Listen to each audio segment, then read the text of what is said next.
he's trying to say is, we're vampires. Ooh, scary. No, but seriously. We're vampires. Some horror movies scare you with what's on screen.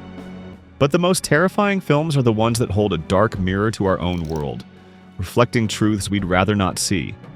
Tonight, we're peeling back the layers of a forgotten sequel to uncover the 10 horrifying, real-world truths that make Lost Boys the Tribe. A film far more disturbing than you ever imagined. They say the most terrifying monster is the one that looks just like you, but isn't. The one that wears your face but has nothing behind the eyes. In 2008, a horror movie was released that wasn't just about monsters. It was one. This is Lost Boys, the Tribe. On the surface, it's a sequel. A brother and sister move to a new town. One is seduced by a vampire. The other must fight to save them. It's the same story. The same bones as the classic 1987 The Lost Boys film. But something is wrong. The soul is gone. It's a perfect copy, and that is its first horrifying truth. It's a cinematic doppelganger, an echo in a dead room. But deep inside this hollow replica lies a truth so disturbing, the film itself refuses to acknowledge it. In the world of the Tribe, the movie The Goonies exists, which means the actor Corey Feldman exists. This man, Edgar Frog, a paranoid vampire hunter living on the fringes of society, shares a face with a famous movie star, and no one ever mentions it. He is a ghost in his own life, a walking paradox. The film's reality is broken, and the characters are sleepwalking through the ruins. The most horrifying truth isn't that vampires are real, it's that nothing else is. Every story has a secret, a ghost in the machine. The story of Lost Boys, the Tribe began with a lie because the creatures in this film were never supposed to be vampires.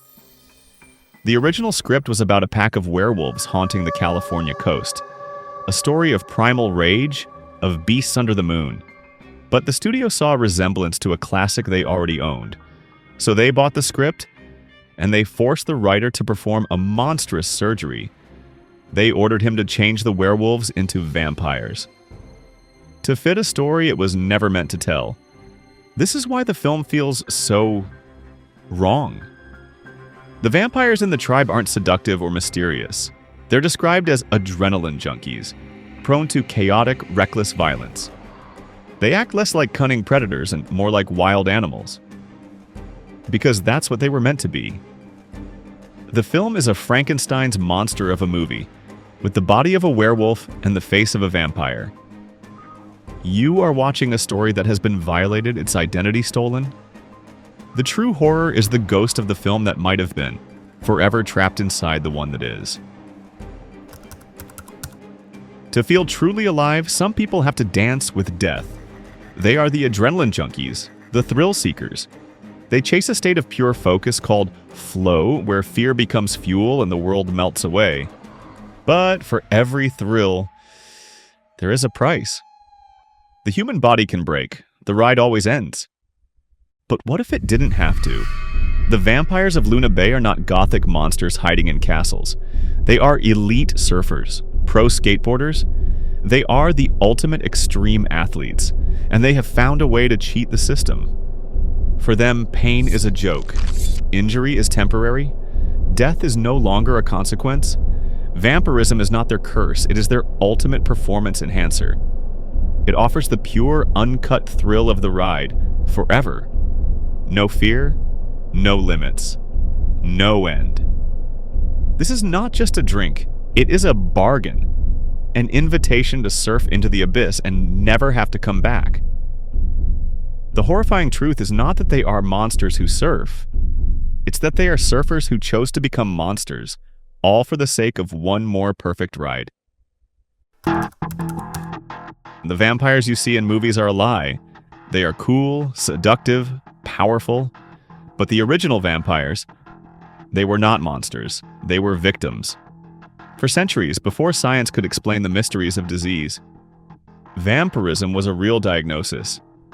If you suffered from rabies, your aggression and fear of water made you a monster. If you had porphyria, the sun burned your skin and your gums receded, making your teeth look like fangs.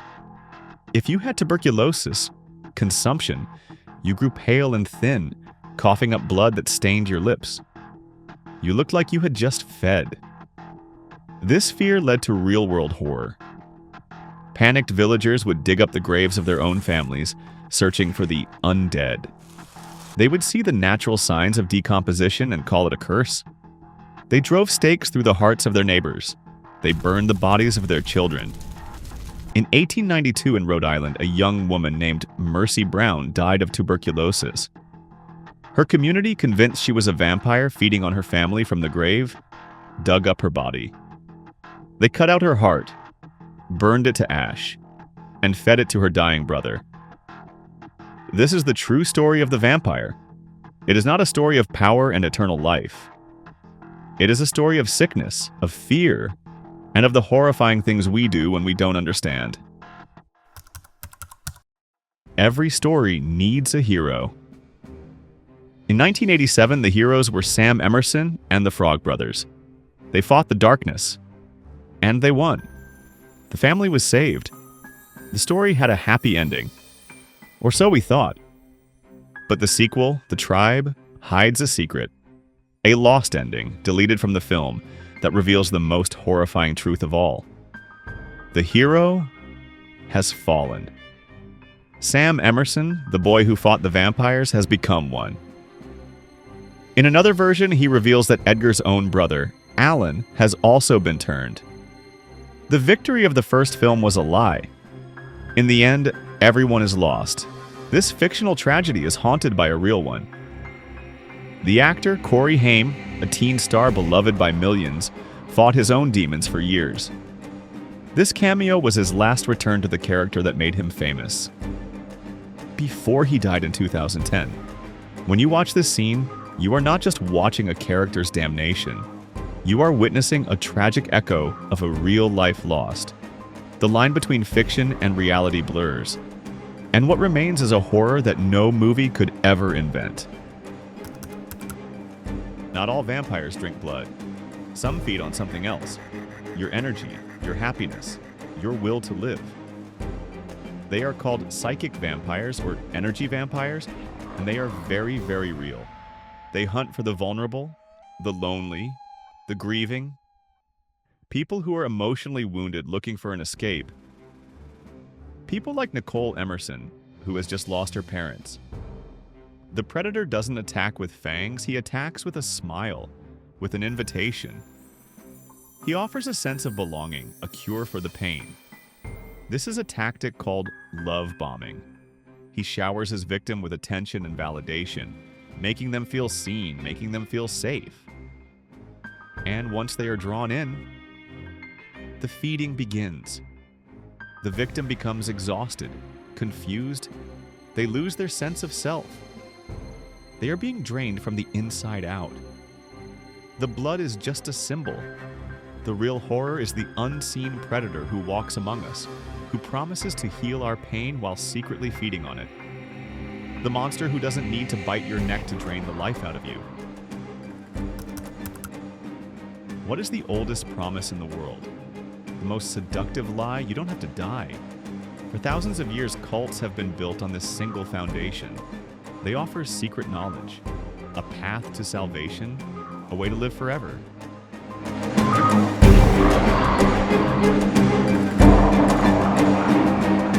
The vampires of Luna Bay make the same promise, but they have an advantage that no human cult leader ever has. A human leader can only ask for faith. He can say, "Believe me, and I will save you." But the vampire, he is the living proof.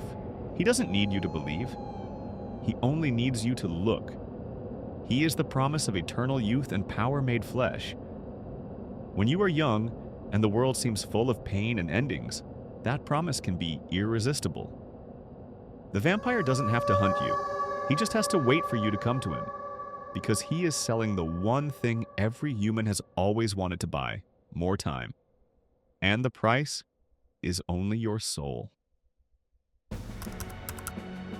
The vampire's thirst for blood seems like the ultimate fantasy. a gothic horror we can safely watch from a distance. But the horrifying truth is, people have done this. People do this. In the 1890s in Missouri, a cult called the Samaritans believed human blood could cure any disease. They bled their own children to provide a remedy for the sick. Today, some followers of the Santa Muerte cult, tied to the drug cartels, offer human blood and human lives as sacrifices to their saint of death, seeking power and protection. In 1996, a teenager named Rod Farrell, who believed he was a real vampire, led a clan of lost kids in blood-drinking rituals. Their fantasy ended in the brutal murder of a young girl's parents. The movies tell us vampires drink blood to survive, but reality shows us a darker truth. For these real-life cults, drinking blood is about power. It's about stealing the life force of another to make yourself stronger. The fiction on the screen is just a pale reflection of a very real and very human thirst. How do you trap a soul? There is a science to it, a blueprint used by cults for centuries. Lost Boys. The tribe gives us a perfect, horrifying case study. Step 1. The charismatic leader. A figure of power and authority who promises a better life. Step 2. Target the vulnerable. Find someone who is grieving, lonely, or lost. Someone who needs to belong. Step 3. Love bombing. Overwhelm them with affection. Make them feel like they've finally found a family. Step 4. Isolation. Cut them off from the outside world, from their family, from their past. Make the group their only reality. Step 5. Create an enemy. Convince them that everyone outside the group is inferior, that only the tribe matters. Step 6. The point of no return. An initiation ritual that binds them to the group forever. This isn't a fantasy. This is a formula. The vampires of Luna Bay are not just monsters. They are a case study in psychological warfare. And their greatest weapon isn't their fangs. It's your own mind. Truth number 1. We tell ourselves it's only a movie. The characters aren't real. The story can't hurt us. But the number 1 horrifying truth of Lost Boys: The Tribe is that its story has already happened. This is Rod Farrell. In 1996, in Murray, Kentucky, he told his friends he was a 500-year-old vampire. He was their leader. They were his clan. They were obsessed with a fantasy world of vampires. They drank each other's blood in rituals, believing it gave them power.